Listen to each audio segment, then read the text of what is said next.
utaratibu huo, kwamba utaratibu wetu ni kwamba wote ni watu wanaoishi na miungu wengi.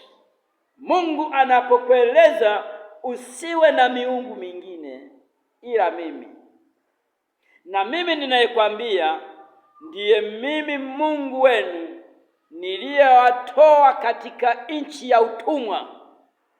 Sasa kwa sababu nimekutoa kwenye utumwa, ninakusihi usiwe na mungu mwingine. Ninakusihi uwe na mume mmoja tu. Ninakusihi uwe na mke mmoja tu. Ninakusihi usiabudu miungu wengi, na wala usiamini marafiki wengi.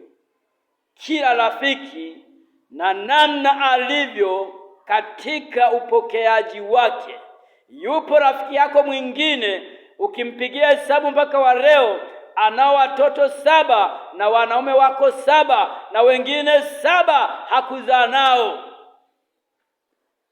Kipiga 7 na wanaume 17, lakini bado anaendelea kutafuta wengine, wa kwamba fikia wakati hajapate mwenye rangi moja. Hayupo. Kila mtu ana rangi tofauti tofauti, mpaka ukutane na aliyeishi na Kristo na aliyekaa na Kristo na akanyenyekea na Kristo, akayaishi maisha ya Kristo.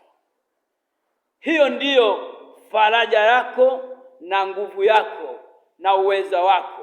Ni sawa na mtu anakueleza, anakuambia mpaka wa leo nina dini nilizokwisha kuabudu, ziko dini 20, lakini nilipofika hapa siwezi kutoka, maana nilishazunguka kwenye dini nyingi, lakini sijawahi kuona mwenye nguvu ya Mungu kama huyu nilipofika. Maana yake ulifika kwenye kituo cha mwisho, haujafika kwa Mungu. Mungu bado anaendelea kukutafuta. Hauwezi ukawa unaenda kama mganga wa kienyeji anayekwenda kutafuta ni wapi mganga mzuri, kasema nilikuwa naenda kwa mganga. Bado ulikuwa unahangaika kwa sababu ya akili. Maana mwanadamu anapokoswa akili huwa anakuwa kama mwehu, anazurura huku na huku, hawezi kujua ni wapi pazuri ni wapi pabaya.